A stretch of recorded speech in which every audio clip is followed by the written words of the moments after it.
ഇപ്പം നമ്മൾ ഈ കാലാവസ്ഥാ നിരീക്ഷണങ്ങൾക്ക് ഇപ്പം സർക്കാരിൻ്റെ കാലാവസ്ഥാ നിരീക്ഷണ സംവിധാനങ്ങളാണ് ഇപ്പോൾ നമ്മൾ ഏറ്റവും കൂടുതലായിട്ട് നമ്മൾ ആശ്രയിക്കുന്നത്. ഇപ്പോൾ നിങ്ങളുടെ സ്വകാര്യ കാലാവസ്ഥ മെഡ്ബീറ്റ് വെതറൊക്കെ പോലെയുള്ള സ്വകാര്യ ഏജൻസികളും ഈ രംഗത്ത് വലിയ തോതിൽ ഇപ്പോൾ പ്രവർത്തനം നടത്തുന്നുണ്ട്. കുറേയും കൂടി കൃത്യമായ പ്രവചനങ്ങളും നടത്തുന്നുണ്ട്. ഈ സർക്കാരിൻ്റെ ഈ സംവിധാനങ്ങളിൽ ഒരു കാലോചിതമായ മാറ്റം അനിവാര്യമാണ്. അത് ഈ പഴയ സിസ്റ്റം ഒക്കെ അനുസരിച്ച് തന്നെയാണോ ഇപ്പോഴും പോകുന്നത്? തീർച്ചയായിട്ടും അത് നമ്മുടെ എല്ലാ സർക്കാർ സംവിധാനത്തിനും ഉള്ള ചില പോരായ്മകൾ ഇവിടെയുണ്ട് എന്നുള്ളതാണ്. കാലാവസ്ഥാ വകുപ്പിനും ഉണ്ട്. കാരണം ഒരു വകുപ്പിന്റെ ഇഴഞ്ഞു നീങ്ങൽ അല്ലെങ്കിൽ കൃത്യമായ സമയത്ത് നടപ്പാക്കാത്തതോ അപ്ഡേഷൻ വരാത്തതിന്റെ ഒക്കെ പ്രശ്നങ്ങൾ അത് കാലാവസ്ഥാ വകുപ്പിന്റെ മാത്രം പ്രശ്നമല്ല കേട്ടോ. നമുക്ക് ചുറ്റുമുള്ള എല്ലാ വകുപ്പുകളിലും കാണാം. അതൊരു റവന്യൂ വകുപ്പാകട്ടെ അല്ലെങ്കിൽ ധനകാര്യ വകുപ്പാകട്ടെ എന്ന് സകല മേഖലകളിലും ഈ സർക്കാർ സംവിധാനങ്ങൾക്ക് മൊത്തത്തിലുള്ള മെല്ലെപ്പോക്ക് ഇവിടെയും മാത്രമാണ്. തീർച്ചയായിട്ടും അവർ പാലിക്കുന്ന മാനദണ്ഡങ്ങൾ, പല നിരീക്ഷണങ്ങൾ, സയൻസിന്റെ ഒരു മെത്തേഡ് എന്ന് വെച്ചാൽ നമ്മൾ പണ്ട് നിരീക്ഷിച്ചിരുന്ന രീതിയിലല്ല നേരത്തെ പറഞ്ഞ ഉഷ്ണതരംഗം വരുത്തുന്ന വായുവിന്റെ കറക്കം മാറി പൊസിഷൻ എന്ന് മനസ്സിലാകുമ്പോൾ നമ്മൾ അതിലേക്ക് നയിച്ച കാരണങ്ങളെ പറ്റി പഠിക്കും. അപ്പോൾ അത് നമ്മളെ മാനദണ്ഡങ്ങൾ നമ്മൾ പരിഷ്കരിക്കും. ചിലപ്പോൾ ഇത് കാരണം മൺസൂൺ നേരത്തെ വരാൻ സാധ്യതയുണ്ടോ, കഴിഞ്ഞ ഒരു 40 വർഷത്തെ ഡാറ്റ നോക്കിയിട്ട് പണ്ട് മൺസൂൺ വരുന്ന ലക്ഷണങ്ങളാണോ നമ്മളിപ്പോൾ പറയേണ്ടത് എന്നുണ്ടെങ്കിൽ നമ്മളത് മാറ്റി ഇനി അടുത്തൊരു 10 വർഷത്തേക്കോ അല്ലെങ്കിൽ പണ്ട് മൺസൂൺ വന്നിരുന്ന ഗതിയിൽ നിന്ന് ഒരല്പം മാറ്റം വന്നിട്ടുണ്ട് എന്നുള്ളത് നമ്മൾ അതിന്റെ മാനദണ്ഡങ്ങൾ പരിഷ്കരിക്കേണ്ട സമയമായി. അത് തീർച്ചയായിട്ടും ചെയ്യണം. അത് ചെയ്യാത്തതിന്റെ ഈ വൈകലിന്റെ പ്രശ്നം ഒരു സർക്കാർ വകുപ്പിനുള്ള ഒരു മെല്ലപ്പോക്ക് എന്ന് പറഞ്ഞ കാര്യം കൊണ്ടാണ്. സ്വകാര്യ സ്ഥാപനമായിരുന്നെങ്കിൽ അതിനെ പെട്ടെന്ന് കാരണം ഇതിൽ കുറെ നൂലാമാലകളുണ്ട്. തിരുത്തണം എന്നുണ്ടെങ്കിൽ ഒരുപാട് മറ്റ് ഡിപ്പാർട്ട്മെന്റുകളുടെ അനുമതി ആവശ്യമാണ്. അപ്പൊ അത്തരം കാര്യങ്ങളെല്ലാം നീങ്ങുന്നതുകൊണ്ട് ഒരു വ്യക്തി നമുക്കൊരു വാർണിംഗ് കൊടുക്കാൻ കുറെ സ്റ്റേജിലൂടെ ഇപ്പൊ നമ്മളൊരു ഫയൽ കടന്നു പോകുന്ന പോലെ തന്നെ കുറെ സ്റ്റേജിലൂടെയുള്ള അനുമതികൾ വേണം.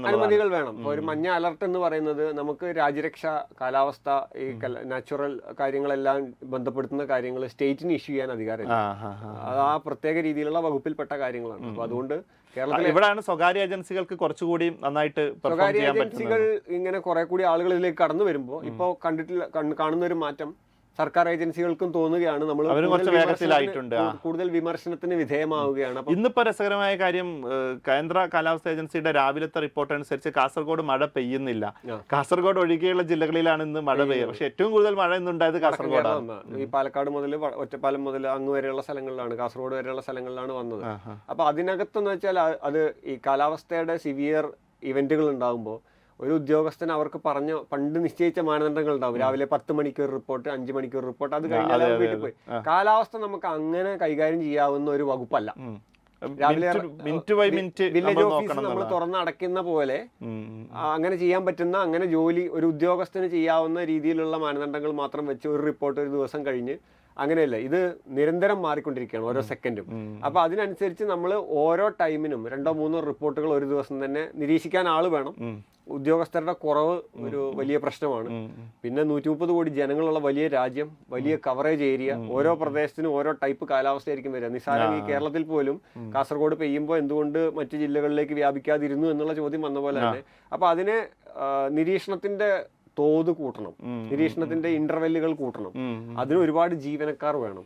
അപ്പൊ നേരത്തെ പറഞ്ഞ ഇത്തരം പോരായ്മകൾ കാലാവസ്ഥാ വകുപ്പിനുണ്ട്. അത് നേരത്തെ പറഞ്ഞ പോലെ ഈ ഒരു കുറവ് ഇപ്പോൾ ഡൽഹിയിൽ ഇരുന്നിട്ടാണ് നമ്മളുടെ ഇവിടുത്തെ സ്റ്റേറ്റിന്റെ കാര്യങ്ങൾ പോലും നോക്കുന്നത്. അവർക്ക് ഉദ്യോഗസ്ഥരുടെ എണ്ണം കുറവാണ്. എല്ലാ സ്റ്റേറ്റിന്റെയും എല്ലാ ജില്ലകളുടെയും എല്ലാ പഞ്ചായത്തിന്റെയും നോക്കുന്നത് പ്രാക്ടിക്കലി പോസിബിൾ അല്ല.